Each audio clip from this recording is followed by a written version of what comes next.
शुरुआत जो है वो दूसरों से उम्मीद रखकर नहीं होती है, क्रांति की शुरुआत होती है खुद क्रांति बनने से।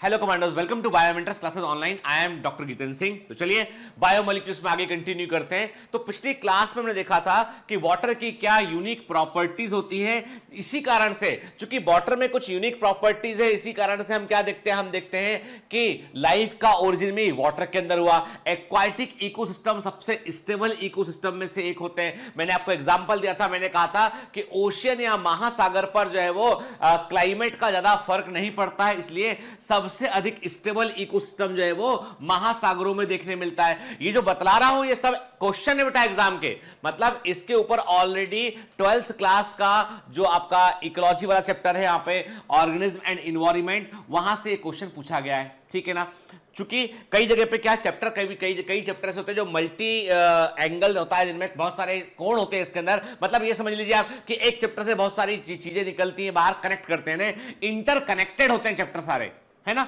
इसलिए मैं आपको कई बार जो है कुछ बातें मैं आपसे जो चैप्टर से अनरिलेटेड एग्जांपल कई बार देता हूं ना, तो एक्चुअली वो दूसरे चैप्टर से रिलेटेड होता है वो। ठीक है ना, जैसे मैंने आपको बताया कि ओशियनिक इकोसिस्टम सबसे स्टेबल इकोसिस्टम में से एक होता है और वाटर की प्रॉपर्टी उसके लिए रिस्पॉन्सिबल है। पिछली क्लास में हमने स्पेसिफिक हीट से लेकर हमने टेम्परेचर में आने वाले परिवर्तन से वाटर में क्या होता है उसको भी देखा हमने। ठीक है, बायोमोलिक्यूल्स का मतलब क्या होता है, बायोकेमिस्ट्री क्या होता है, बहुत सारे माइक्रोमोलिक्यूल क्या होता है, मैक्रोमोलिक्यूल क्या होता है, उस पर हमने बात किया।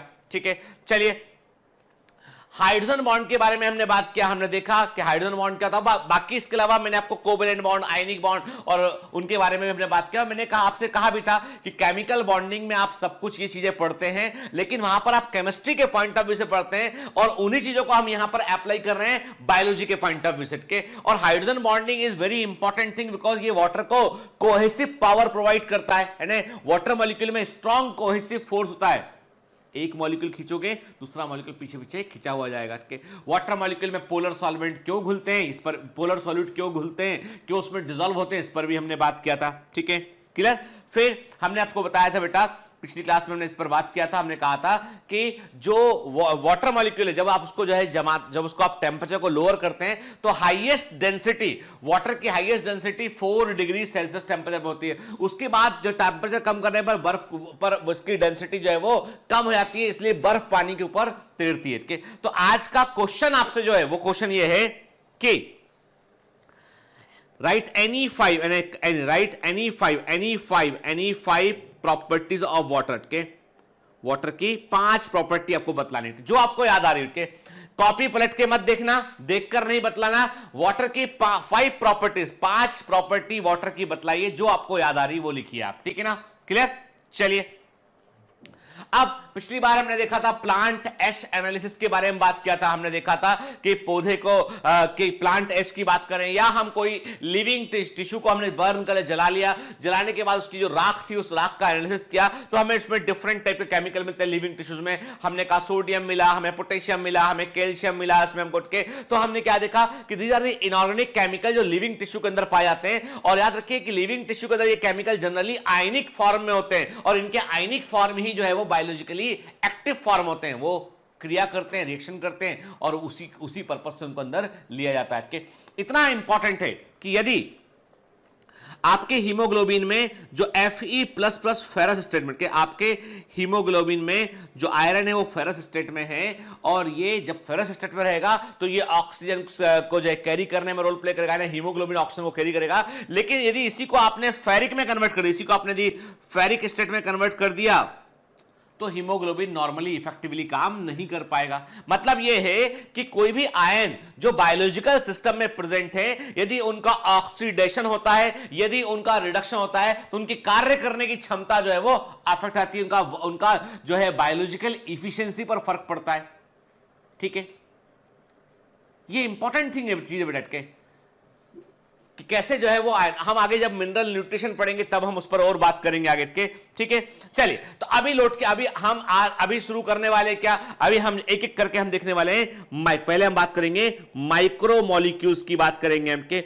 माइक्रो मॉलिक्यूल्स का मतलब क्या हो गया बेटा, वे सारे के सारे मॉलिक्यूल जो सेल के अंदर देखने मिलते हैं जिनका मॉलिक्यूलर वेट 1000 डाल्टन या उससे कम होता है, 1000 डाल्टन से कम होता है, वो माइक्रो मॉलिक्यूल्स में आते हैं। और मैंने आपसे कहा था कि इन जनरल जो प्रैक्टिकल वर्ल्ड में आपको जो है वो 18 डाल्टन से लेके आपको 800 डाल्टन तक के माइक्रो मॉलिक्यूल आपको देखने मिलते हैं, ठीक है।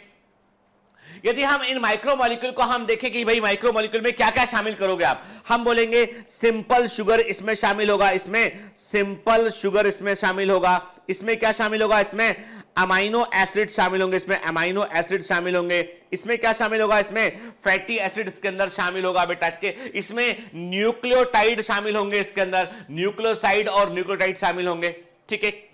थोड़ा सा मैं बेटा एनसीईआरटी का क्रम ब्रेक करूंगा, मेरी बात सुनो ध्यान से, ठीक है। मतलब आपका 11th एनसीईआरटी में जैसा दे रखा है ना उसका क्रम मैं ब्रेक करूंगा और बहुत सारी चीजें मैं ऐसी बताऊंगा आप इस चैप्टर में जो आपकी एनसीईआरटी में नहीं दे रखी है। आप बोलोगे सर क्यों बताओगे, अरे इसलिए बताएंगे क्योंकि कॉम्पिटिटिव एग्जामिनेशन है, इसलिए बताएंगे कि वो एग्जाम में आता है, इसलिए बताएंगे कि आगे के चैप्टर में काम आएगा, समझ गए ना।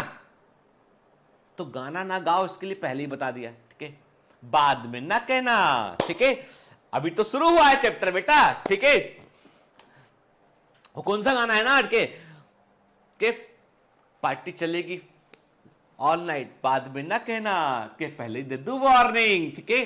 पार्टी चलेगी टिल क्या है वो, टिल 6 in the morning के। तो मतलब समझ लेना चैप्टर जो है उसमें आपको थोड़ा सा गोता लगाना पड़ेगा, क्योंकि कारण ये है बेटा कि यदि हम इसको अभी स्लाइसिंग करके नहीं समझेंगे ना तो आगे जब मॉलिक्यूलर बेसिस ऑफ इनहेरिटेंस आएगा, फिजियोलॉजी आएगा, वहां दिक्कत करेगा, ठीक है ना। जैसे आपने देखा cell the unit of life पढ़ा हमने, तो उसका हमें कितना एडवांटेज मिलता है, हर जगह उसका हम रेफरेंस ले लेते हैं, ठीक है। तो अभी हमने क्या कहा कि माइक्रो मॉलिक्यूल्स की बात करेंगे तो उसमें क्या है, सिंपल शुगर मतलब मोनोसेक्राइड, डाइसेक्राइड, ट्राइसेक्राइड ये उसके अंदर शामिल है, ठीक है। फिर हमने क्या कहा, हमने कहा अमाइनो एसिड इसके अंदर शामिल है, फैटी एसिड इसके अंदर शामिल है, ग्लिसरॉल भी इसके अंदर शामिल है, ठीक है। फिर हमने कहा न्यूक्लियोटाइड जो न्यूक्लिक एसिड को बनाते हैं वो भी इसके अंदर शामिल है, ठीक है।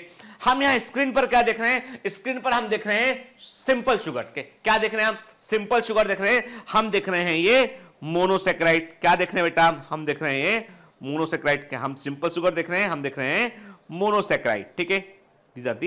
ये क्या देख रहे हैं आप देख रहे हैं मोनोसेक्राइड, आपको दिखाई पड़ रहा है स्क्रीन पे, ठीक है, D glucose and D fructose के। आप बोलोगे सर डी क्या होता है, अब देखो बेटा ऐसा है ना कि मैं ऑप्टिकल आइसोमेरिज्म इन सब चीजों की डिटेल में मैं नहीं जाऊंगा, सर आपको केमिस्ट्री में बहुत अच्छे से पढ़ाएंगे, आप के सर जो है केमिस्ट्री में आपको बहुत अच्छे से पढ़ाएंगे, ठीक है, ठीक। तो अभी हम उस डिटेल में नहीं जाएंगे, अभी हम बिल्कुल सिंपल सी बात कर रहे हैं हम यहाँ पे कि हम बात कर रहे हैं बेटा कि ठीक है कि ये जो मॉलिक्यूल हैं ये माइक्रो मॉलिक्यूल वो किस तरह के सेल के अंदर जो है वो पाए जाते हैं, ठीक है। चलिए हमने इसको हटा दिया यहां से, अब हम थोड़ा अपना लिखते हैं यहाँ पे। हमने क्या देख रहे हैं, हम देख रहे हैं यहाँ पे हमें दिखाई पड़ रहा है ये सिंपल शुगर दिखाई पड़ रहा है, एक शुगर मॉलिक्यूल है, मोनोसेकेराइड बोलते हैं, सेक्राइड मतलब स्वीट, शुगर के लिए वर्ड यूज करते हैं, मोनो मतलब एक के, मोनोसेक्राइड है। मोनोसेक्राइड कितने कार्बन दिखाई पड़ रहे हैं आपको, 6 कार्बन दिखाई पड़ रहे हैं। और याद रखो बेटा जब हम बोलते हैं ना कार्बोहाइड्रेट, हम वर्ड यूज करते हैं, हम कहते हैं ये कार्बोहाइड्रेट है। तो मैंने पिछली क्लास में ही कहा था आपसे, मैंने कहा था कार्बन के हाइड्रेट्स हैं, मतलब क्या है ये, कार्बन के हाइड्रेट्स हैं। क्या कहा जाता है, कार्बोहाइड्रेट मतलब कार्बन के हाइड्रेट्स हैं, मतलब कार्बन लिया आपने, कार्बन में आपने वाटर को ऐड कर दिया आपने, ठीक है, क्या बन गया, कार्बोहाइड्रेट का जनरल फॉर्मूला है ये, ठीक है, ठीक, C6H12O6 ग्लूकोज है, ठीक है, यही फार्मूला फ्रक्टोज का भी है। लेकिन एक चीज देखिए आपके एक्टिव ग्रुप जो है वो केमिस्ट्री में केमिस्ट्री के पॉइंट ऑफ व्यू से देखते हैं ना तो हमें सक्रिय समूह समझ में आते हैं, एक्टिव ग्रुप हमको समझ में आते हैं, ठीक है। अब जैसे यहां पे क्या देख रहे हो आप, डी ग्लूकोज में आपको क्या दिखाई पड़ा, आपको दिखाई पड़ रहा है ये CHO कीटोन, ठीक है, कीटोन ग्रुप दिखाई पड़ा है। तो ये क्या है, कीटो शुगर है, ये कीटो शुगर है, ठीक है, नहीं एल्डिहाइड, एल्डोज गलत बोल के, एल्डिहाइड मैं गलत बोल दिया बेटा, ये एल्डिहाइड, कीटोन तो ये होगा ना, कीटोन ग्रुप तो ये होगा बेटा, कि मैं गलत बोल दिया, ये है कीटोन ग्रुप है, ये होगा कीटोन ग्रुप होगा, ये कीटोस शुगर होगी ये, ठीक है। और ये क्या है, CHO है, एल्डिहाइड ग्रुप है, तो मतलब एल्डोलेस शुगर होगी। क्या होगी ये, एल्डोलेस शुगर होगी ये। क्या होगा बेटा, ये एल्डोलेस शुगर होगा ये, है ना, ठीक है, क्लियर। तो ये हमें दिखाई पड़ रहा है इसके एक्टिव ग्रुप। बाकी देखो, बाकी सब कुछ सेम दिखा, बाकी आपको सब कुछ सेम दिखाई पड़ रहा है, आपको ऑलमोस्ट के सब कुछ आपको सेम दिखाई पड़ रहा है ना, ठीक है। चलिए, क्या देखा हमने, तो मतलब यह है कि जो सिंपल शुगर है उसको हमने दो कैटेगरी में डिवाइड किया है, and this is one of the important question जो आपको केमिस्ट्री वाले पोर्शन में भी पूछा जाता है आपसे, और आपको जो है ये बायोलॉजी के अंदर बता, और आपको पता होना चाहिए कि जैसे मैंने आपसे कहा कि एल्डोलेस मतलब उसके पास में जो एक्टिव ग्रुप है, क्या है बेटा, इसके पास में एक्टिव ग्रुप क्या है, वो एल्डिहाइड है, CHO दिखाई पड़ रहा है आपको के, और कीटोस में क्या है, इंटरनल कीटोन ग्रुप दिखाई पड़ता है, CO is the ketone group, तो इंटरनल कीटोन ग्रुप आपको दिखाई पड़ रहा है। तो आप देख रहे हैं ग्लिसरैल्डिहाइड एक प्रकार की एल्डोलेस शुगर है, 3 कार्बन वाली शुगर है, 3 कार्बन वाली शुगर है तो ट्रायोस शुगर बोलेंगे, 5 कार्बन वाली होगी तो पेंटोस शुगर बोलेंगे, 4 कार्बन वाली होगी तो टेट्रोस शुगर बोलेंगे, 6 कार्बन वाली होगी तो हेक्सोस शुगर बोलेंगे। Triose, tetrose, pentose, hexose and heptulose, 7 carbon के, क्लियर। तो अभी क्या कहा मैंने आपसे कहा कि glyceraldehyde C3H6O3 is the aldolase sugar के, ribose is a 5 carbon sugar, ठीक है, और याद रखिएगा ribose is a 5 carbon sugar, C5H10O5। Ribose वो शुगर होती है जो आरएनए के अंदर पाई जाती है, इसलिए आरएनए का पूरा नाम क्या होता है, राइबोस न्यूक्लिक एसिड। क्या होता है, राइबोस न्यूक्लिक एसिड, ठीक है। और डीएनए में होती है डीऑक्सीराइबोस शुगर होती है, जो राइबोस शुगर का डेरिवेटिव होती है, जो कि राइबोस शुगर से व्युत्पन्न होती है, उसका वो डेरिवेटिव होती है बेटा, ठीक है, क्लियर। फिर glucose is a hexose sugar, galactose is A hexose sugar. Glucose और गैलेक्टोज दोनों शुगर जो है वो दोनों के दोनों एल्डोलेस ग्रुप में आते हैं। आप देख रहे हैं बेटा, आपको दिखाई पड़ रहा है ग्लूकोज और गैलेक्टोज में देखिए केवल एक हाइड्रोक्सिल ग्रुप की पोजीशन का फर्क है, केवल एक हाइड्रोक्सिल ग्रुप की पोजीशन का फर्क है इसमें, ध्यान से देखिए, यानी एक केवल आपने हाइड्रोक्सिल ग्रुप की पोजीशन को चेंज कर दिया, आपने स्विच कर दिया आपने, तो आप देख रहे हैं कि शुगर का टाइप बदल गया, एक ग्लूकोज है दूसरा गैलेक्टोज है। जब आप कीटो शुगर की बात करते हैं उनमें इंटरनल कीटोन ग्रुप आपको देखने मिलता है। क्या एग्जांपल है उसका, डाइहाइड्रोक्सी एस्टोन के, डाइहाइड्रोक्सी एस्टोन, ठीक है, रिबुलोज और फ्रक्टोज। तो फ्रक्टोज और ग्लूकोज का फर्क क्या है, ग्लूकोज एल्डोलेस शुगर है, फ्रक्टोज कीटोस शुगर है। ये सारे नाम जो है जब हम केल्विन साइकिल पढ़ेंगे वहां आएंगे, जब हम क्रेब साइकिल पढ़ेंगे वहां आएंगे, ग्लाइकोलिसिस पढ़ेंगे वहां आएंगे। तो जो है ग्लाइकोलिसिस में नाम इस्तेमाल करेंगे हम ये नाम इस्तेमाल केल्विन साइकिल में करेंगे, इसलिए बेटा पता होना चाहिए कि एकदम अटेंटिव रहिए इसके लिए आप, है ना। केमिस्ट्री नहीं पढ़ा रहा हूं आपको मैं, बायोलॉजी पढ़ा रहा हूं, लेकिन इस चैप्टर का बेस्ट केमिस्ट्री से ही शुरू होता है, ठीक है। एक इंपॉर्टेंट फ्लो चार्ट है हमारे पास में, ठीक है। हम क्या देख रहे हैं, कार्बोहाइड्रेट को हमने जो है वो दो ग्रुप में बांटा, हमने सिंपल कार्बोहाइड्रेट और हमने कहा कॉम्प्लेक्स कार्बोहाइड्रेट के। सिंपल कार्बोहाइड्रेट में हमने क्या कहा, हमने कहा कि एक तो है मोनोसेक्राइड जिनमें एक शुगर यूनिट है, दूसरे है डाइसेक्राइड जिनमें की 2 शुगर यूनिट है, जिनमें की 2 शुगर यूनिट है बेटा, ठीक है। मोनोसेक्राइड में क्या है, ग्लूकोज, फ्रक्टोज, गैलेक्टोज के, ग्लूकोज, फ्रक्टोज और गैलेक्टोज जो है ये तीनों के तीनों मोनोसेक्राइड शुगर है बेटा, एक शुगर मॉलिक्यूल के। डाइसेक्राइड क्या है आपका, लैक्टोज, सुक्रोज, माल्टोज। लैक्टोज में 2 शुगर मॉलिक्यूल होते हैं इसलिए वो डाइसेक्राइड है, ठीक है।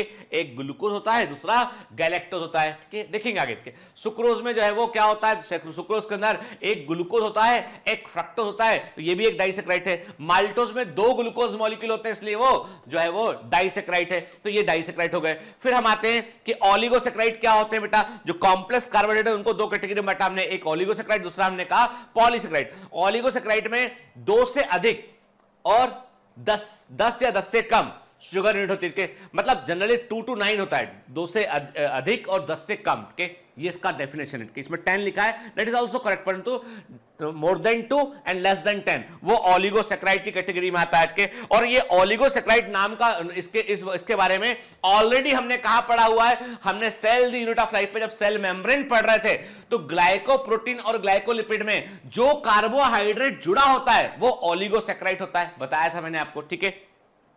इसमें रेफिनोज और स्टाइकनोज, दो शुगर को लिया हमने यहां पे। देन आते हैं हम पॉलीसेकेराइड पे, इसमें कि 10 से अधिक, इसमें कि 10 से अधिक जो है आपको शुगर मॉलिक्यूल देखने मिलते हैं आपको। तो उसमें स्टार्च है, ग्लाइकोजन है, और डाइटरी फाइबर की जगह पे आप लिख लेना सेलुलोज। क्या लिखोगे आप? सेलुलोज के। डाइटरी फाइबर लिखा है, उसको आप क्या लिखोगे? यहां पे लिख लीजिए आप इसको सेलुलोज, सेलुलोज कर लीजिए, ठीक है ना?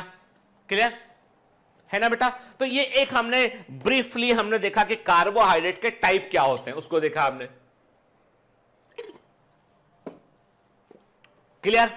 चलिए अब देखो, मैंने कहा मोनोसेक्राइड, मोनोसेक्राइड मतलब एक शुगर मॉलिक्यूल के, मोनोसेक्राइड मतलब एक शुगर मॉलिक्यूल। ट्रायोस देखा आपने, ट्रायोस C3H6O3 ग्लिसरॉल्डिहाइड और डायहाइड्रोस्टोनेट के। टेट्रोज में C4H4O4 इरिथ्रोज और थ्रेओज के। Pentose C5H10O5 ribose, ribulose, xylulose, arabinose, lyxose. क्या? हेक्सोज में C6H12O6 glucose, fructose, galactose, mannose, allose, sorbose और आइडोज। हेप्टोज में 7 कार्बन है, C7H14O7 सीडो हेप्टुलोज के। शुगर के नाम पता होना चाहिए बेटा, क्योंकि ये क्रैब साइकिल में, ये वहां पे कैल्विन साइकिल में ये काम आएगा, ठीक है? ठीक, तो ये सब मोनोसेक्राइड है। अब गलती मत करना, 3 कार्बन, तो 3 कार्बन मतलब वो एक ही मॉलिक्यूल में 3 कार्बन है बेटा, क्या? तो गलती मत करना, ये इन्हें चाहे वो ट्रायोज हो, टेट्रोज हो, पेंटोज हो, हेक्सोज हो, हेप्टोज के, वो एक ही मॉलिक्यूल है शुगर का, वो एक ही मॉलिक्यूल है। नंबर ऑफ कार्बन के चलते हम क्या बोल रहे हैं? ट्रायोज में 3 कार्बन है, टेट्रोज में 4 कार्बन है, पेंटोज में 5 कार्बन है, हेक्सोज में 6 कार्बन है और हेप्टोज में 7 कार्बन है। क्लियर? ठीक है, ठीक। अब आपके सामने दिखाई पड़ रहा है स्क्रीन में, देखिए ग्लूकोज, गैलेक्टोज और फ्रक्टोज में एक अंतर आपको और दिखाई पड़ रहा है। जब इसका हम सेकेंडरी स्ट्रक्चर, जब इसको हम जो है वो एक्वस मीडियम में, जब इसको हम एक्वस मीडियम में डालते हैं, जली माध्यम में डालते हैं, तो ये रिंग शेप स्ट्रक्चर को एक्वायर करता है। That is the more stable structure, जो कि इसके लिए अधिक स्टेबल स्ट्रक्चर होता है कि ये अपने आप को रिंग से, पहले ग्लूकोज हुआ, फ्रक्टोज हुआ, गैलेक्टोज हुआ, ये अपने आप को रिंग शेप स्ट्रक्चर में बदल लेते हैं। That is the more stable structure, अधिक स्थायी स्ट्रक्चर होता है ये एक्वस मीडियम में, ठीक है? तो आप देख रहे हो कि ग्लूकोज और गैलेक्टोज में, देखिए आपके ग्लूकोज और गैलेक्टोज में फर्क किस चीज का है? केवल आप देख रहे हैं कि जो हाइड्रोक्सिल ग्रुप है उसका पोजीशन घूम गया है ना? अब ये क्या चीज होती है केमिस्ट्री में, हम आगे बात करेंगे इसके ऊपर के। केमिस्ट्री में सर भी आपको बताएंगे कि ये जो है एक मॉलिक्यूल में आपको केवल एक पोजीशन पर जो है वो एक्टिव ग्रुप घूम जाता है, तो उसे क्या बोलते हैं के। तो आप पढ़ेंगे आगे, आपको सर आइसोमर बताएंगे, एनंशियोमर बताएंगे, आपको एनोमर बताएंगे, सबको एनोमर के बारे में बताएंगे, आइसोमर के बारे में सर आपको बतलाएंगे कि हम भी आगे बात करेंगे। पर हमारा उद्देश्य यहां पर केमिस्ट्री पढ़ना नहीं है, हमारा उद्देश्य यहां पर उसके बायोलॉजिकल एस्पेक्ट को समझना है। तो हमने देखा ग्लूकोज और गैलेक्टोज दिखाई पड़ा। अब फ्रक्टोज में और ग्लूकोज में क्या फर्क है? आप देख रहे हो कि ग्लूकोज और गैलेक्टोज की रिंग जो है वो 6 कार्बन रिंग के, 6 कार्बन ना बोलेंगे हम, 6 साइडेड रिंग बोलेंगे। क्या बोलेंगे इसको? 6 साइडेड रिंग दिखाई पड़ रही है हमको, जबकि हमको फ्रक्टोज में 5 साइडेड रिंग दिखाई पड़ रही है। क्या दिखाई पड़ रहा है हमको? ये हमें यहां पे जो है वो 5 साइडेड रिंग दिखाई पड़ रही है, कहां पर? फ्रक्टोज में, ठीक है? देखिए, all monosaccharide have asymmetrical carbon, hence these may be deoxyrotatory or levosyrotatory। most of the monosaccharide are d-isomer। अब आप बोलोगे सर ये तो कुछ समझ में ही नहीं आया, केमिस्ट्री वाले सर पढ़ाएंगे तब पढ़ाएंगे, आप कुछ तो बताओ हमको। अच्छा एक काम करते हैं, what is the meaning of asymmetrical carbon? तो अभी मैं आपको बहुत सारा डिटेल में केमिस्ट्री नहीं बतलाऊंगा, मैं इतना बोलूंगा आपसे कि आपके सामने एक आईना है, मिरर, ठीक है? एक मिरर है। अब मिरर में आप इंग्लिश अल्फाबेट को देखते हैं। मैंने आपसे कहा कि आपको बताना है कि किसकी मिरर इमेज कैसी, यानी किसकी मिरर इमेज अलग दिखाई पड़ेगी। जैसे मैंने आपसे कहा कि आपने इंग्लिश अल्फाबेट ओ को देखा, आपने मिरर में ओ को देखा, मिरर इमेज ओ की ओ ही बनेगी ना, वैसी दिखाई पड़ेगी आपको, है ना? कोई फर्क है क्या कोई डिफरेंशिएट कर सकते हैं मिरर इमेज में? आपने कहा नहीं कर पाएंगे सच के। चलो एक काम करते हैं, हम ए को बनाया हमने, आपने कहा सर ए भी वैसे ही बन गया, ये कोई फर्क नहीं मिरर इमेज में। लेकिन मैंने कहा चलो एफ बनाते हैं, आपने मिरर इमेज में देखा तो एफ ऐसा बन गया। कैसा बन गया? ऐसा बन गया। बना या नहीं बना? बनेगा ना सर के। आपने कहा एल देखा आपने तो आपके मिरर इमेज में एल ऐसा बन गया। समझते हो ना मिरर इमेज? अरे आईने के सामने खड़े हो देखो, आपका राइट के सामने ऐसा लगेगा आपको वो लेफ्ट है, सामने वाला है या नहीं? तो मिरर इमेज में क्या किया आपने, जब आपने आईने में ओ को देखा तो ओ में कोई फर्क समझ में नहीं आया, ए को देखा कोई फर्क समझ में नहीं आया, एफ को देखा तो एफ उल्टा हो गया, एल को देखा एल उल्टा हो गया। हुआ या नहीं हुआ? ठीक है, मेरा ये जो है मैं ये देखूं उसको अपने सामने स्क्रीन में, तो मैं ये साथ को उठा रहा हूं ना, ठीक है, तो ये हमारा जो सिस्टम है कैमरा, ये फ्लिप करता है इमेज को। ठीक है, तो अभी आपको मैं कहूं आपको मैं कि मैंने आपसे कहा ना कि यदि एफ है तो एफ में आपको एफ, मैंने आपसे कहा कि एफ का मिरर इमेज कैसा हो गया, एफ का मिरर इमेज ऐसा हो गया। ठीक है, ठीक, आई का मिरर इमेज कैसा हो गया, आई का मिरर इमेज वैसा का वैसा रहा। ठीक है, फिर मैंने कहा बी का मिरर इमेज कैसा हो गया, बी का मिरर इमेज ऐसा हो गया। क्यों हुआ बेटा? क्योंकि एफ बी एल ये एसिमेट्रिकल थे, ये एसिमेट्रिकल थे। बदला तो ओ में भी है, ये जो है ना ओ जो है इसके अंदर भी मिरर इमेज आया, लेकिन आपको अंतर नहीं समझ में आया उसमें। क्यों समझ में नहीं आया? क्योंकि ये सिमेट्रिकल था, तो जैसा यहां दिखा वैसे ही वहां दिखा, आपको आप अंतर ही नहीं कर पाए इसमें। जैसे ही डिसिमेट्रिकल हुआ आप पकड़ लिए कि अरे ये तो एफ उल्टा है। आई बात समझ में? तो क्या होता है बेटा कि जो मॉलिक्यूल होते हैं उनमें भी क्या है, में जो है एक पोजीशन पे कोई एक्टिव ग्रुप जुड़े होते हैं जो सिमेट्रिकल ही नहीं होते, जो एसिमेट्रिकल होते हैं। और जो एसिमेट्रिकल होगा ना उसका मिरर इमेज बनेगा। तो एक को बोलते हैं हम डी, एक को बोलते हैं एल। मैंने कहा मान लो मैंने कहा कि ये हो गया डी, ये दाहिनी तरफ दाहिने हाथ पर है, डेक्स्ट्रो रोटेटरी है, तो हमने इसको क्या बोल दिया, हमने कहा इसका जो एक्टिव ग्रुप है वो दाहिने हाथ पर है तो डी आइसोमर बोल दिया। और हमने क्या बोला, इसका जो है वो बाएं हाथ पे, इसको हमने क्या बोल दिया, एल आइसोमर बोल दिया, लीवो रोटेटरी बोल दिया। तो कुछ नहीं है ऑप्टिकल आइसोमरेज के, केवल मिरर का लफड़ा है। सारा लफड़ा किस चीज का है? वो मिरर इमेज का लफड़ा है। सारा लफड़ा किस चीज का है? सारा प्रॉब्लम जो है वो है एसिमेट्री का। क्या है? एसिमेट्री का। तो क्या बोल रहा है? बोल रहा है सभी मोनोसेक्राइड जो होते हैं उनमें एसिमेट्रिकल कार्बन होता है, इसलिए वो डेक्स्ट्रोरोटेटरी होते हैं या लीवोरोटेटरी होते हैं। ठीक है ना? मोस्ट ऑफ दी मोनोसेक्राइड जो होते हैं वो डी आइसोमर होता है। अधिकांश आप पाओगे तो देखोगे तो आपको वो डी आइसोमर के रूप में दिखाई पड़ेंगे। क्लियर? इसके आगे केमिस्ट्री वाले सर पढ़ाएंगे, है ना? तो देखो आप डी ग्लूकोज और एल ग्लूकोज में के फर्क किस चीज का है कि डी ग्लूकोज की मिरर कॉपी है एल और एल की मिरर कॉपी है डी। ठीक है, तो उसमें आप देख रहे हैं कि ग्रुप की पोजीशन देखिए ना, ग्रुप की पोजीशन केवल जो है वो घूम गया। देख रहे हैं आप, पूरा मिरर इमेज के साथ ये घूम गया है ना? ठीक है, तो ये तो लेकिन सेल के अंदर आपको मोस्ट ऑफ दी आपको जो है जो मोनोसेक्राइड दिखाई पड़ेंगे वो डी आइसोमर होंगे, एल आइसोमर भी होंगे पर संख्या में वो कम होंगे बेटा, है ना? ठीक है, चलिए what are the derivatives of monosaccharide, monosaccharide के डेरिवेटिव क्या होते हैं उस पर बात करते हैं हम। ठीक है, what are the derivative of the monosaccharide, monosaccharide के डेरिवेटिव क्या होता है। ठीक है, तो देखिए मैंने कहा नंबर एक डीऑक्सीराइबोस, डीऑक्सीराइबोस, ठीक है, डीऑक्सीराइबोस ये किसका डेरिवेटिव है? राइबोस का डेरिवेटिव है। राइबोस का फॉर्मूला है C5H10O5। ठीक है, डीऑक्सीराइबोस का फॉर्मूला है C5H10O4। ठीक है, कार्बन नंबर 2 पर, कार्बन नंबर 2 पर डीऑक्सीराइबोस शुगर में कार्बन नंबर 2 पर एक ऑक्सीजन कम होता है। डीऑक्सीराइबोस शुगर में कार्बन नंबर 2 पर एक ऑक्सीजन कम होता है, तो हम ऐसा बोलते हैं कि यदि डीऑक्सीराइबोस शुगर का मॉलिक्यूलर वेट हम राइबोस से कंपेयर करें तो राइबोस का मॉलिक्यूलर वेट अधिक होगा बेटा, क्योंकि एक ऑक्सीजन एक्स्ट्रा उसके पास में। ठीक है, तो ऐसा बोल सकते हैं कि राइबोस में डीऑक्सीजनेशन होने पर डीऑक्सीराइबोस शुगर बनती है, नाम ही डीऑक्सीराइबोस शुगर। ठीक है, it is the important component of DNA, ये डीएनए का महत्वपूर्ण घटक होता है, इंपॉर्टेंट कंपोनेंट होता है। ठीक है, फिर कुछ शुगर ऐसी होती है जिन शुगर में अमाइनो ग्रुप जुड़ा होता है, एमिनो ग्रुप। मैंने कहा कुछ शुगर ऐसी होती है जिनमें कि एमिनो समूह जुड़ा होता है। ठीक है, और ये शुगर कहलाती है amino sugar. Very very IMP, glucosamine and galactosamine and acetyl glucosamine, याद आया है ना? ठीक, तो एक्चुअली क्या है बेटा कि बैक्टीरियल सेल वॉल के अंदर, फंजाई की सेल वॉल के अंदर जो काइटिन होता है वो एन एसिटाइल ग्लूकोसेमाइन का पॉलीमर होता है, और जो म्यूकोपेप्टाइड या पेप्टिडोग्लाइकन होता है वो एन एसिटाइल जो है ग्लूकोसेमाइन और एन एसिटाइल म्यूरामिक एसिड का पॉलीमर होता है। तो वो बैक्टीरिया की सेल वॉल में ग्लूकोसेमाइन देखने मिलता है, फंजाई की सेल वॉल में ग्लूकोसेमाइन देखने मिलता है जो कि अमाइनो शुगर होता है। ठीक है, फिर शुगर एसिड की बात करते हैं, जिस विटामिन सी की बात करते हैं, जो विटामिन सी जो है वो बड़ा कॉमन है आजकल, कहा जाता है विटामिन सी रोज आपको 1000 mg विटामिन सी लेना चाहिए ताकि बॉडी का इम्यूनिटी हायर साइड रहे और कोरोना जैसे वायरस से आपकी बॉडी इम्यून हो सके।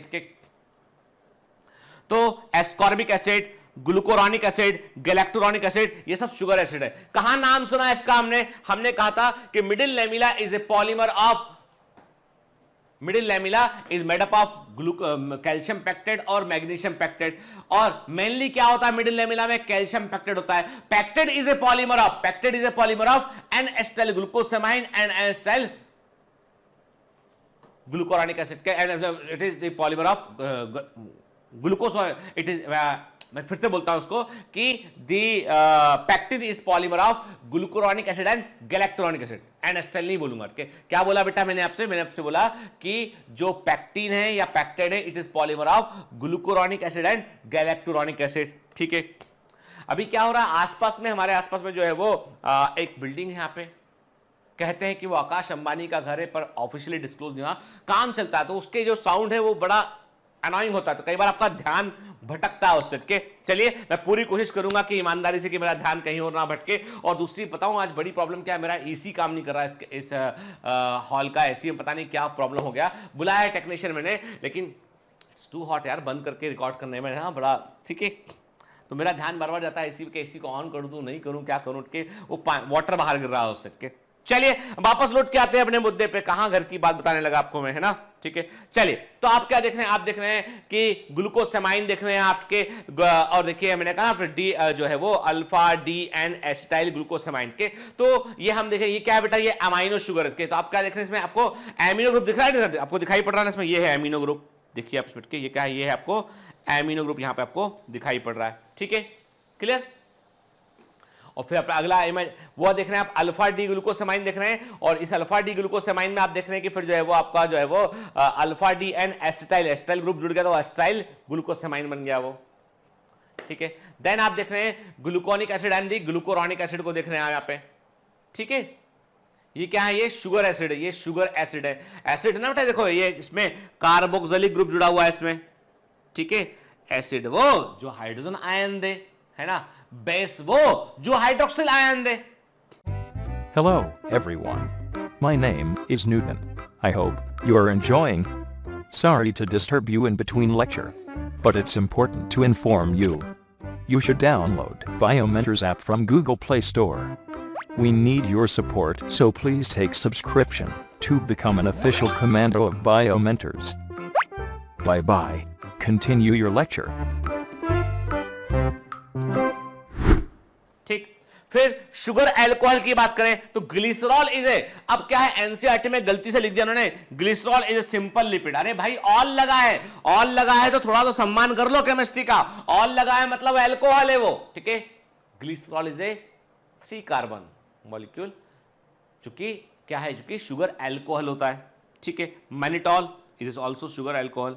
ठीक है, देखो बेटा जितने भी मोनोसेक्राइड हैं जब आपस में जुड़ते हैं, जब भी दो मोनोसेक्राइड आपस में जुड़ेंगे तो जो बॉन्ड बनता है उस बॉन्ड को हम ग्लाइकोसिडिक बॉन्ड कहते हैं। क्या बोलते हैं उसे हम? ग्लाइकोसिडिक बॉन्ड कहते हैं, COC बॉन्ड के। जब भी कभी दो मोनोसेक्राइड आपस में जुड़ेंगे और डाइसेक्राइड को बनाएंगे, या कई सारे मोनोसेक्राइड आपस में जुड़ेंगे और एक पॉलीसेक्राइड को बनाएंगे, तो इन मोनोसेक्राइड के बीच में जो बॉन्ड बनता है उसे हम ग्लाइकोसिडिक बॉन्ड, शुगर में ग्लूकोज में ग्लाइकन मतलब शुगर में जो बॉन्ड बनेगा वो ग्लाइकोसिडिक बॉन्ड होगा।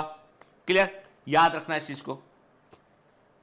देख रहे हैं आप, this is the glycosidic bond, है ना, 1 कार्बन 1 और कार्बन 4 के बीच में जो आप देख रहे हैं यहां पे COC, क्या है होता है ये बॉन्ड, ये it is the COC bond, glycosidic bond है ये। ठीक है, देखिए ध्यान से ना।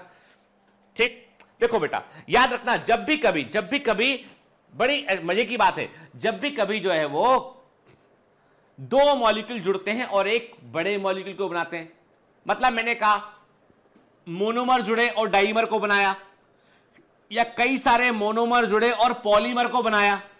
क्लियर? तो इसे क्या बोलते हैं? इसे हम बोलते हैं कंडेंसेशन रिएक्शन कहते हैं, इसे हम संघनन अभिक्रिया बोलते हैं, कहते हैं ना, इसे हम कंडेंसेशन रिएक्शन बोलते हैं। इसी को हम बोलते हैं डिहाइड्रेशन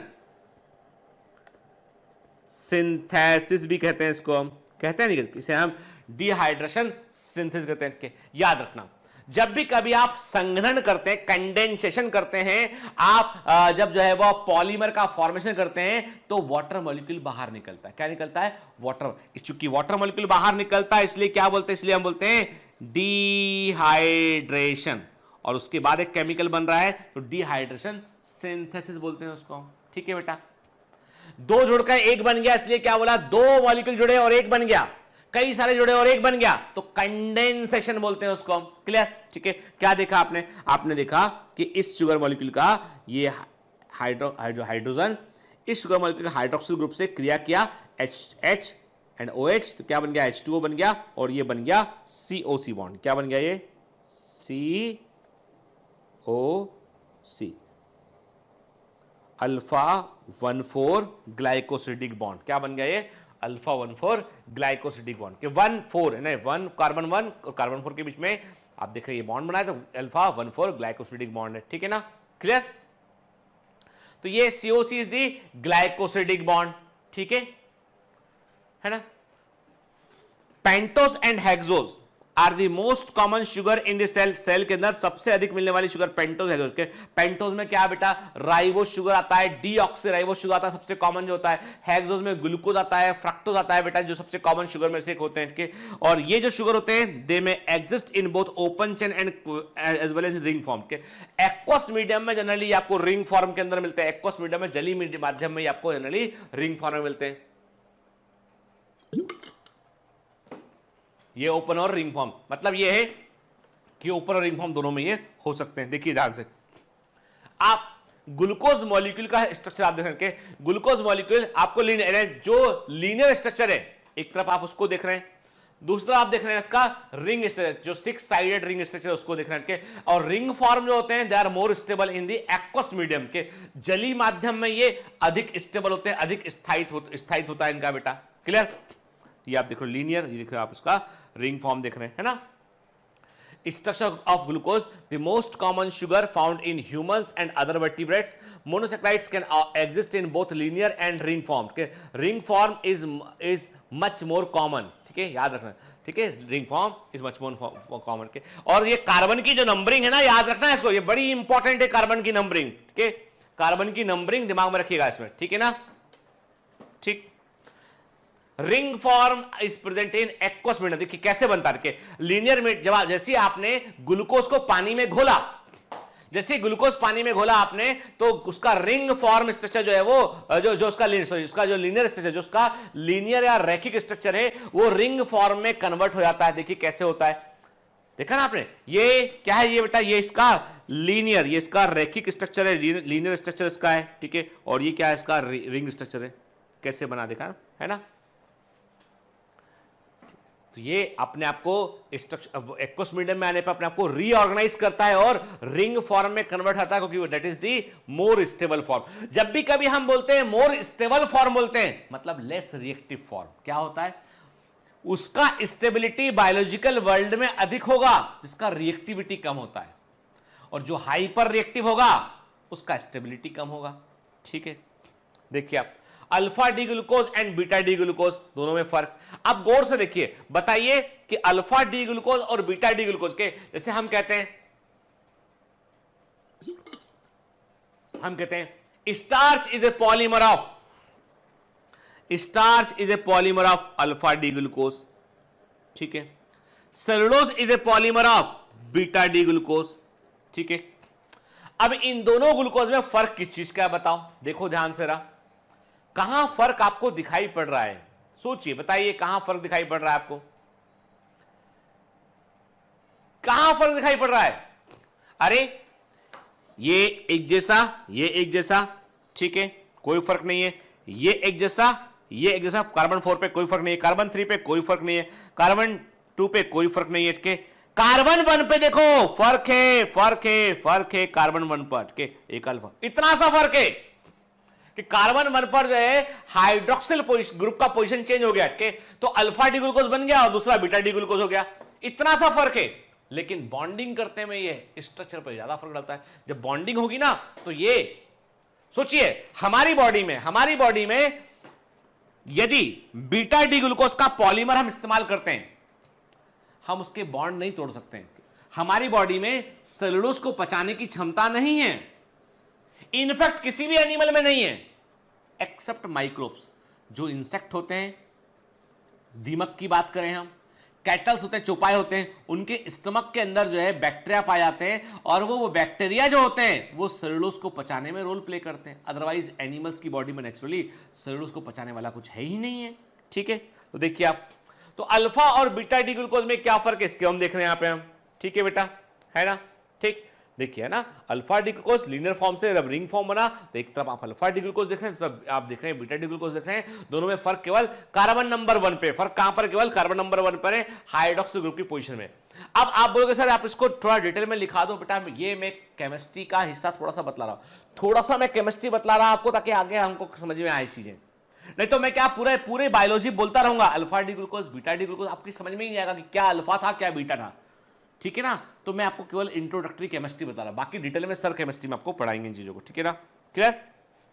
देखिए मतलब अल्फा और बीटा फॉर्म जो है वो, यानी अल्फा ग्लूकोज का जो रिंग फॉर्म है, यदि वो लीनियर फॉर्म में कन्वर्ट होता है तो उसका linear form beta D glucose में बदल सकता है। क्या, और दोनों अल्फा और बीटा डी ग्लूकोज में फर्क किस चीज का है बेटा, वो केवल कार्बन 1 पर हाइड्रोक्सिल ग्रुप की पोजीशन का फर्क है यहाँ पे। ठीक है, और इसका मतलब ये कि अल्फा यदि, और दोनों क्या है, अल्फा ग्लूकोज और बीटा डी ग्लूकोज आपस में क्या है, वो दोनों एनोमर है, वो क्या है, दोनों आपस में एनोमर है। ठीक, आइसोमर से डिफरेंट चीज है, वो क्या है ना, यानी अल्फा ग्लूकोज और beta glucose, alpha D glucose और बीटा डी ग्लूकोज आपस में एनोमर होते हैं। जब आप इनको एक्वस मीडियम में रखते हो तो alpha D glucose linear structure में कन्वर्ट हुआ और वहां से बीटा डी ग्लूकोज बन गया, या बीटा डी ग्लूकोज जो है वो लीनियर बना और वहां से अल्फा डी ग्लूकोज बन गया। मतलब इनका आपस में कन्वर्जन जो होता है उसको बोलते हैं हम म्यूटा रोटेशन कहते हैं। इसको हम केमिस्ट्री में सर पढ़ाएंगे, केमिस्ट्री में ही क्वेश्चन आएगा, ये क्वेश्चन बायोलॉजी में नहीं आएगा, लेकिन यहां पर जिक्र करना जरूरी था इसलिए बता दिया आपको मैंने। समझो बात को बेटा, ऐसा हो सकता है। ठीक है ना, clear. Alpha glucose when the hydroxyl group is on the opposite side of the CH2OH group. देखिए पहचान लिया हमने, कहा अल्फा ग्लूकोज वो होगा जिसमें कि हाइड्रोक्सिल ग्रुप जो है वो CH2OH ग्रुप के अपोजिट साइड पर होगा, और बीटा ग्लूकोज वो होगा जिसमें कि सेम साइड पर होगा। ठीक है, बीटा ग्लूकोज वो होगा इसमें जिसमें कि हाइड्रोक्सिल ग्रुप जो है वो CH2OH ग्रुप के ठीक सेम साइड पे होगा, सेम साइड पे होगा तो बीटा ग्लूकोज है, अपोजिट साइड पर होगा तो अल्फा ग्लूकोज है। ठीक है ना, डायग्राम को ध्यान से देखिएगा, देखिए ना, CH2OH same side alpha beta glucose, CH2OH opposite side alpha glucose, यही बोला ना। ठीक है, क्लियर। चलिए आगे बढ़ते हैं, देखा आपने। तो अब बात करते हैं हम ग्लूकोज और फ्रक्टोज पे। पहले भी बात किया मैंने, आपसे कहा था कि ग्लूकोज में आपको एल्डिहाइड ग्रुप, एल्डोलेज शुगर है, एल्डिहाइड ग्रुप दिखाई पड़ा, CHO दिखाई पड़ रहा है, और यहां पे ये है ना बेटा एल्डिहाइड ग्रुप, इसमें एल्डोलेज है, ये कीटोज है, इंटरनल कीटोन ग्रुप दिखाई पड़ रहा है इसमें हमको। ठीक है ना। अब यहां पे क्या देख रहे हो आप, जब इसको हमने रिंग स्ट्रक्चर में कंपेयर किया, जब ग्लूकोज और फ्रक्टोज को हमने, इन दोनों का फार्मूला सेम है, यानी इन दोनों का फार्मूला क्या है, C6H12O6। फार्मूला देख के तो अंतर नहीं बता सकते हम, लेकिन जैसे हमने इसका रिंग स्ट्रक्चर देखा फर्क समझ में हमको आया कि ग्लूकोज हुआ, गैलेक्टोज हुआ, फ्रक्टोज के जो glucose galactose is a 6 sided ring, जबकि fructose is a 5 sided ring. ठीक है ना, ठीक है। राइबोज देख रहे हो आप, राइबोज क्या है बेटा, ये राइबोज जो है वो आरएनए के अंदर, राइबोज न्यूक्लिक एसिड के अंदर प्रेजेंट, एटीपी के अंदर प्रेजेंट शुगर मॉलिक्यूल के। और याद रखिएगा बेटा, इसमें आप देखेंगे कि राइबोज में और डीऑक्सीराइबोज में जो फर्क होता है वो कार्बन नंबर 2 पर होता है। कार्बन नंबर 2 पर राइबोज में हाइड्रोक्सिल ग्रुप होगा, और जबकि डीएनए में क्या होगा, डीऑक्सीराइबोज में क्या होगा, दोनों तरफ हाइड्रोजन होगा, यहां भी हाइड्रोजन होगा, यहां पर भी हाइड्रोजन होगा, ऊपर भी हाइड्रोजन होगा। ठीक है, देखिए आप ना, ये डीऑक्सीराइबोज है। कार्बन नंबर 2 पर यहां पर हाइड्रोक्सिल ग्रुप नहीं होगा, याद रखिए, जो भी एक शुगर में जो भी हाइड्रोक्सिल ग्रुप प्रेजेंट है, they are the reactive group. ये क्या होते हैं? ये रिएक्टिव ग्रुप होते हैं, ये सक्रिय समूह होते हैं। जो भी शुगर के अंदर हाइड्रोक्सिल ग्रुप प्रेजेंट है वो एक्टिव ग्रुप होते हैं। अच्छा बताओ मेरे को, डीऑक्सीराइबोज और राइबोज में कौन अधिक एक्टिव होगा? एंड डीऑक्सीराइबोज और राइबोज में कौन अधिक एक्टिव होगा? आंसर है राइबोज, क्योंकि उसके पास में कार्बन, देखो इसके पास कार्बन नंबर 1 पर हाइड्रोक्सिल ग्रुप है, कार्बन नंबर 3 पे हाइड्रोक्सिल ग्रुप है, कार्बन नंबर 5 पर हाइड्रोक्सिल ग्रुप प्रेजेंट है इसके पास में, है ना? ठीक है। जबकि राइबोज में क्या है? कार्बन नंबर 2 पर भी प्रेजेंट है वो। ठीक है। अब आप बोलोगे सर रिएक्टिव मतलब जब कभी डीएनए बनाना होता है तो उसके लिए हमको डीऑक्सीराइबो न्यूक्लियोटाइड की जरूरत पड़ती है, हमको न्यूक्लियोटाइड चाहिए। उसके लिए न्यूक्लियोटाइड बनाने के लिए कार्बन नंबर 1 के हाइड्रोक्सिल ग्रुप को हटाया, यहां पर नाइट्रोजन बेस आके जुड़ गया। ठीक है। कार्बन नंबर 5 के इसको हटाया और यहां पर जो है वो फॉस्फेट ग्रुप आके जुड़ गया, तो क्या बन गया?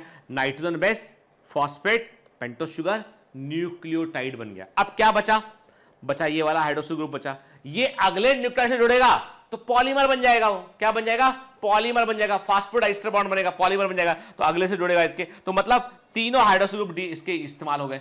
तो अब इसमें रिएक्टिविटी बची नहीं, तो डीऑक्सीराइबोज शुगर राइबोज शुगर से कम एक्टिव होती है, जबकि राइबोज शुगर में ये हाइड्रोक्सिल ग्रुप भी प्रेजेंट रहेगा, दैट इज मोर एक्टिव। ठीक है। ठीक, तो डीऑक्सीराइबोज शुगर में एक ऑक्सीजन कम होता है as compare to ribose sugar in carbon number 2 पर। ठीक है बेटा। ठीक, जब आप देखते हैं फ्रक्टोज को देखा आपने, राइबोज को देखा आपने, 5 साइडेड रिंग दिखाई पड़ती है, उसे हम फ्यूरेनोज बोलते हैं। क्या बोलते हैं उसे? हम फ्यूरेनोज बोलते हैं। जब 5 साइडेड रिंग बोले तो ऐसा, ठीक है, क्या बोलते हैं? फ्यूरेनोज बोलते हैं। 6 साइडेड रिंग दिखाई पड़ती है, इसे ग्लूकोज था, उसे बोलते हैं पायरानोज बोलते हैं उसको हम। ठीक है ना? Again this is not in biology कि ये बायोमोलिक्यूल्स के अंदर है, पढ़ाना जरूरी है क्योंकि इसके आगे हम बात नहीं कर पाएंगे, इसलिए बता रहे हैं आपको हम, पर ये केमिस्ट्री वाले हिस्से में पूछा जाएगा आपसे। ठीक है, देख रहे हैं हम फ्यूरॉन्स को देख रहे हैं, पायरन को देख रहे हैं, फ्यूरेनोज को देख रहे हैं हम 5 साइडेड रिंग को, और पायरानोज को देख रहे हैं 6 साइडेड रिंग को हम यहां पर देख रहे हैं बेटा। ठीक है ना? अब important information, very very important, के यहां से शुरू होता है हमारा बायोलॉजी वाला पोर्शन, बड़ा इंपॉर्टेंट पोर्शन के। ये देखो बेटा, जो भी हम पढ़ रहे हैं ना, बेसिकली अब आप बोलेंगे सर कि आप हमें थोड़ा केमिस्ट्री वाला पोर्शन क्यों बता रहे हैं? क्योंकि बेटा देखो ऐसा है कि जब कोई चीज को पढ़ते हैं ना तो उसका अपना एक फाउंडेशन होता है, बेस होता है। यदि आप 0 से शुरू करके लेके नहीं जाएंगे तो आप 100 तक नहीं पहुंच पाएंगे। कई क्या होता है, कई टीचर क्या करते हैं, बीच में से कोई चीज को उठाया और पढ़ाना शुरू कर दिया, तो बच्चे के समझ में नहीं आया कि शुरू कहां से हुआ। मेरे बच्चे को, मुझसे जो पढ़ रहा है, जो बायोमेंटर से पढ़ रहा है, तो हमारी सारी टीम इस बात का ध्यान रखती है कि बिल्कुल बेसिक से उठा के आपको इंपॉर्टेंट कॉन्सेप्ट बताते हुए आपको एडवांस लेवल तक लेकर जाए, ताकि चीजें समझ में आए हमको। ठीक है ना? आप मेरे पास इसलिए नहीं कि आपके पास किताबें नहीं है, आपके पास बुक्स हैं, आप में से कई बच्चे अच्छे कोचिंग भी किए हुए हैं, सब कुछ किया हुआ है, केवल कॉन्सेप्चुअल क्लैरिटी के लिए, कॉन्सेप्ट समझने के लिए। कई लोग बोल देते हैं तुमसे नहीं हो पाएगा, तुम बुद्धू हो। मैंने देखा कई टीचर बच्चों को फ्रेम करते हैं, नहीं नहीं नहीं, वो तो हम लीडर बैच पढ़ाएंगे, लीडर बैच हमारा टॉप का बैच है, उसमें हम पढ़ा। मतलब टीचर के लिए ये एक प्राइड बात है कि मतलब मैं I am the teacher of that particular. मेरे को अभी बहुत टीचर कांटेक्ट किए इस दौरान, ये लॉकडाउन के दौरान। पूछता हूँ भाई आप क्या पढ़ाते थे? हम फला कोचिंग पढ़ाते थे। क्या? लीडर 2 बैच में। अरे अपने हमें पता क्या लीडर 2 बैच क्या होता है? क्या? कहला सर नहीं, एकदम अलग लेवल का। अरे मैंने कहा भाई तुम्हारा लेवल क्या है ये बताओ, बच्चे का लेवल को तुम बोल रहे हो लीडर। अरे भाई बच्चे को आपने जब जैसी बच्चा आप सेग्रीगेट करते हैं ना, आप किसी बच्चे को आप बोलते हैं कि तुम बुद्धू बैच में हो, तुम कम बुद्धू बैच में हो, तुम उससे होशियार बैच में हो, तुम ज्यादा होशियार बैच में हो, आपने बच्चे को पहले ही सेग्रीगेट कर लिया आपने। मतलब बुद्धू बैच वाला बच्चा तो पूरे साल भर पढ़ते हुए मन में यही लगेगा उसको कि मैं तो किसी लायक ही नहीं हूं, मेरे को वहां तक पहुंचना, उस बैच तक नहीं पहुंच पा रहा। नहीं, कोई बच्चा जन्म से बाय बर्थ बुद्धू नहीं होता है, आप उसको फ्रेम करने लगते हैं। मैं कहता हूं बेसिक कॉन्सेप्ट बच्चे के क्लियर कर दीजिए, फिर देखते ना मजा। देखो ऐसा है, बेसिक सबके क्लियर कर दिए, फंडा सबको क्लियर है, सबको सब कुछ आता है, अब देखते हैं मजा किसमें कितना दम है। मुकाबला बराबरी का होना चाहिए ना। एक आदमी को तो आपने जो है उसको आपने बेसिक्स ही नहीं बताया, आपने दूसरा बेसिक जानता है, वो उसको आप आगे लेके दौड़ गए, उसको आप बेसिक्स भी नहीं बता रहे हैं, तो कैसे मुकाबला बराबरी का हुआ? मुकाबला बराबरी का करने के लिए मैदान बराबर दीजिए भाई। फिर देखिए उड़ान कहां है। जिसे आप गांव का बच्चा समझते हैं, जिसे आप मजबूर बच्चा समझते हैं, वो मजबूत बच्चा है वो, ठीक है। देखो कहां उड़ता कहां पहुंचता है वो। मैं देखा हूं ऐसे बहुत बेटा, इसलिए बता रहा हूं आपको, मेरी मतलब मैं बहुत अनुभव है मुझे इन चीज़ों का, इसलिए मैं बता रहा हूं कि मैंने देखा है कि वो बच्चे जो डिप्राइव्ड हैं, जिनको सब कुछ नहीं मिल रहा है, वो कई बार फोड़ देते हैं, वो इतना आगे निकलते हैं, ठीक है। चलिए, डाइसैकराइड मतलब दो शुगर मॉलिक्यूल एक साथ जोड़ दिए हमने, ठीक है। मतलब दो कौन से बॉन्ड जोड़ दिए हमने? ग्लाइकोसिडिक बॉन्ड बनेगा। कितनी बार बताऊं मैं, ठीक। सुक्रोज किस किस से मिलकर बना है? सुक्रोज ग्लूकोज और फ्रक्टोज से मिलकर बना है। माल्टोज दो glucose molecule, glucose plus glucose से मिलकर बना है। और लैक्टोज जो एग्जामिनर का फेवरेट है, इंपॉर्टेंट है, ग्लूकोज और गैलेक्टोज से मिलकर बना है। क्यों लैक्टोज इंपॉर्टेंट है? लैक्टोज इज मिल्क शुगर, दूध में मिलने वाली शुगर है लैक्टोज, इसलिए इंपॉर्टेंट नहीं है ये।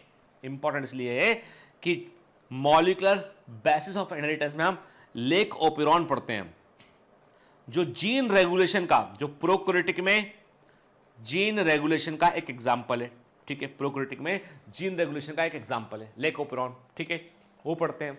तो उसमें लेक का मतलब लैक्टोज शुगर है, ठीक है ना। और लैक्टोज चूंकि जीन रेगुलेशन स्टडी किया गया इसके मेटाबॉलिज्म के ऊपर, इसलिए पता होना चाहिए, ठीक है।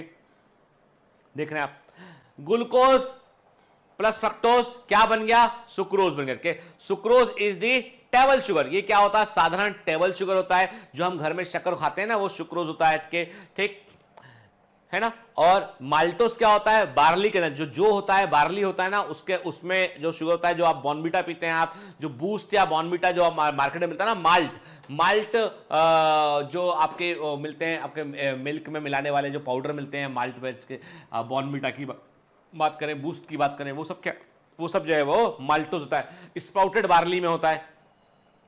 और लैक्टोस क्या होता है? ये मिल्क शुगर होता है, दूध के अंदर पाया जाता है बेटा, ठीक है ना। ग्लूकोज प्लस गैलेक्टोज से मिलकर बनता है, ठीक है, क्लियर? देख रहे हैं माल्टोस। और एक बड़ा इंटरेस्टिंग मॉलिक्यूल है, वो है सेलोबायोस के। जब सेलुलोज को microbe with the help of cellulase enzyme की हेल्प से डाइजेस्ट करते हैं, तो एक डाइसैकराइड बनता है, वो होता है सेलोबायोस के। और उसके बाद फिर बनता है बीटा डी ग्लूकोज के। तो जब माइक्रोब सेलुलोज को डाइजेस्ट करते हैं with the help of cellulose enzyme, तो एक डाइसैकराइड बनता है, उसे सेलोबायोस कहते हैं। देन वो कन्वर्ट होता है बाद में बीटा डी ग्लूकोज में, वो कन्वर्ट होता है, याद रखिएगा, ठीक है। चलिए, माल्टोस के अंदर कौन सा बॉन्ड होता है, ये बॉन्ड भी लिख लेना, ठीक है। आपको केमिस्ट्री नहीं पढ़ा रहा हूं, इसलिए आपको केमिकल स्ट्रक्चर बनाने की जरूरत नहीं। जहां बोलूंगा वहां पर केमिकल स्ट्रक्चर बनाइएगा बेटा, यहां पर मत बनाइए अभी, ठीक है। अभी केवल लिख लीजिए माल्टोस, ठीक है। कौन सा बॉन्ड इसका? अल्फा 1,4 ग्लाइकोसिडिक बॉन्ड है, अल्फा 1,4 ग्लाइकोसिडिक बॉन्ड उसके पास है, ठीक है। अल्फा 1,4 ग्लाइकोसिडिक बॉन्ड उसके पास है, ठीक है। Then sucrose alpha 1,2 glycosidic bond उसके पास है, अल्फा 1,2 ग्लाइकोसिडिक बॉन्ड उसके पास में है, ठीक है, ठीक।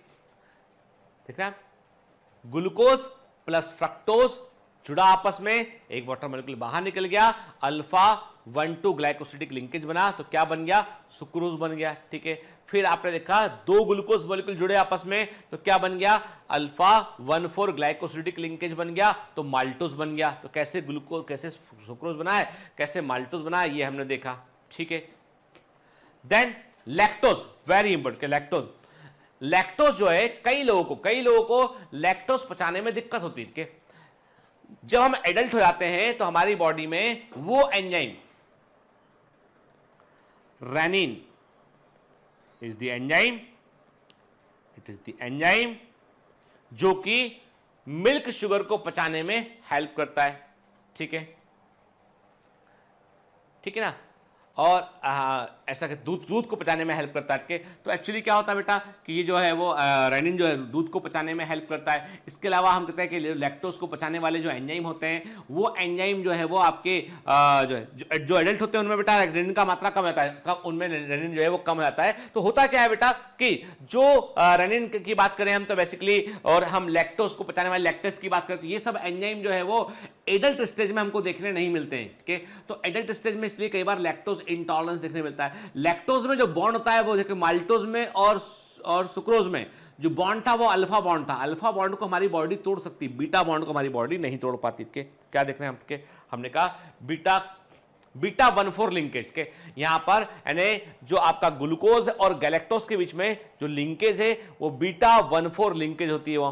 ठीक है, तो इसको लैक्टोज का यदि हम केमिस्ट्री के पॉइंट ऑफ व्यू से नाम लें इसका तो बोलेंगे beta D गैलेक्टो पायरनोसिल 1,4 alpha D ग्लूको pyranose बोलेंगे। तो एक्चुअली हमको उसको लैक्टोज ही बोलते हैं, पर लैक्टोज में क्या बेटा आप देख रहे हैं बीटा 1,4 लिंकेज आपको देखने मिलती है। ठीक है, तो क्या होगा इसमें बीटा 1,4 ग्लाइकोसिडिक बॉन्ड होगा, और ये बॉन्ड जो होते हैं वो हमारी बॉडी में बीटा बॉन्ड हमारी बॉडी में आसानी से नहीं टूट पाते हैं। ठीक है ना, इसलिए कई लोगों को लैक्टोज पचाने में दिक्कत होता है।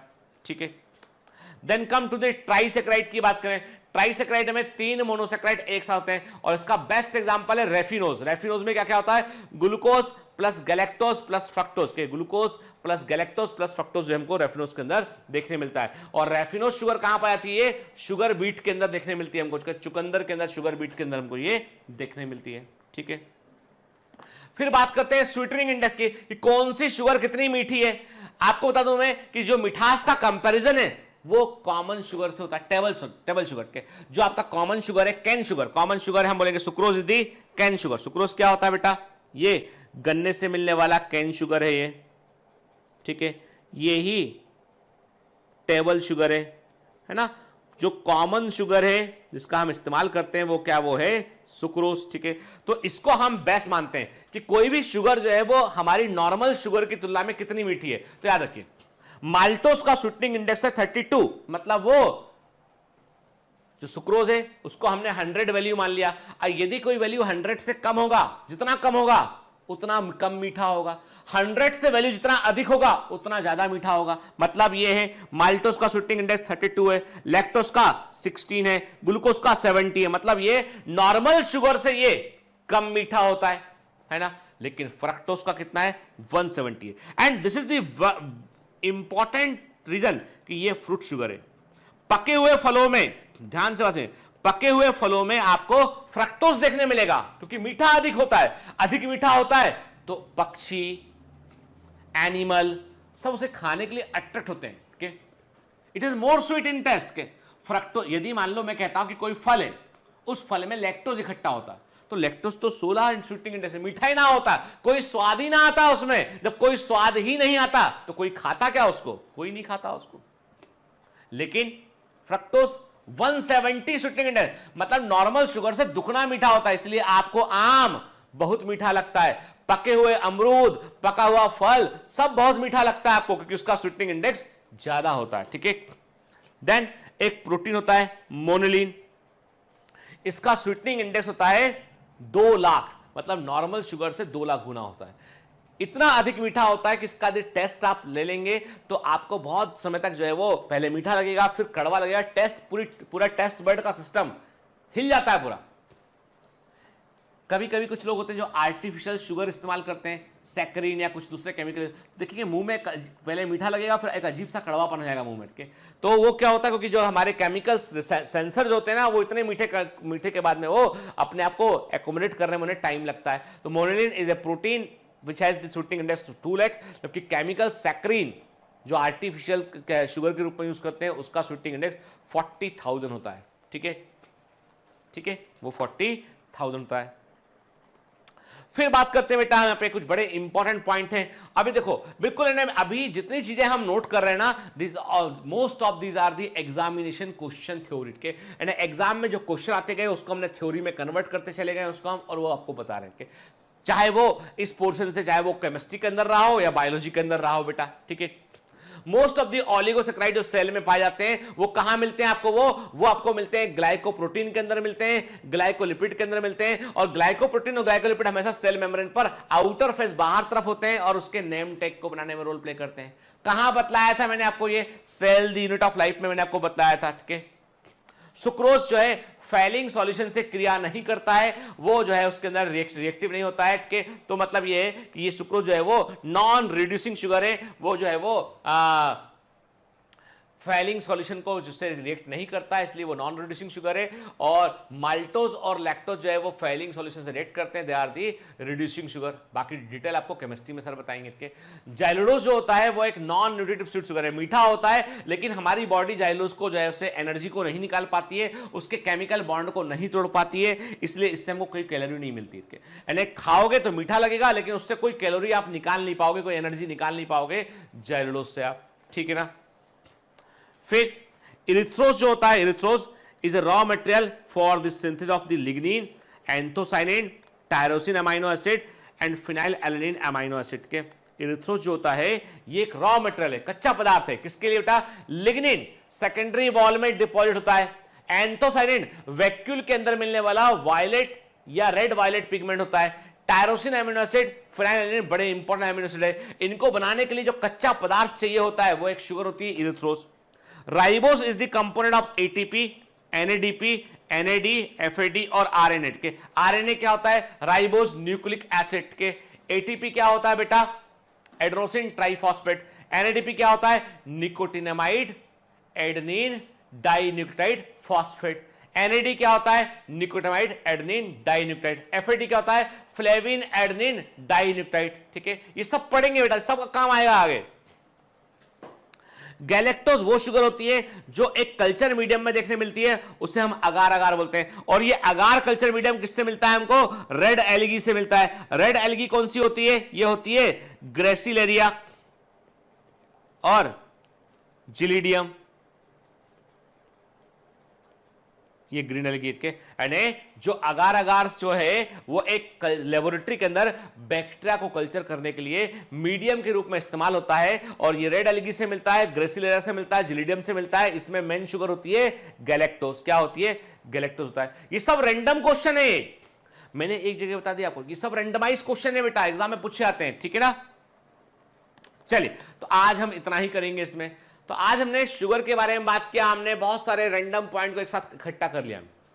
बायोमोलिक्यूल्स जैसे हम आगे बढ़ेंगे, ये बहुत इंटरेस्टिंग चैप्टर है, इसमें एंजाइम सिस्टम पूरा पढ़ेंगे इसके अंदर हमके।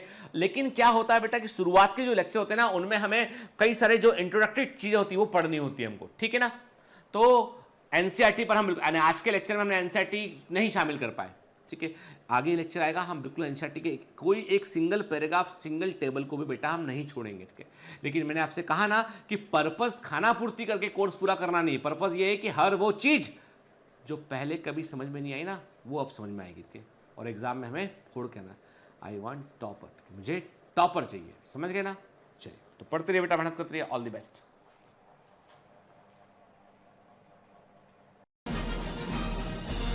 Hi. To become an official commando of Biomentors, join us at www.biomentors.online. Here you can solve daily practice papers, an online test. You can download performance enhancement sheets. You can track your progress. You can interact with other fellow commandos. Join us and prepare yourself. It's a commando training for your success. Download Biomentors online app from Google Play Store.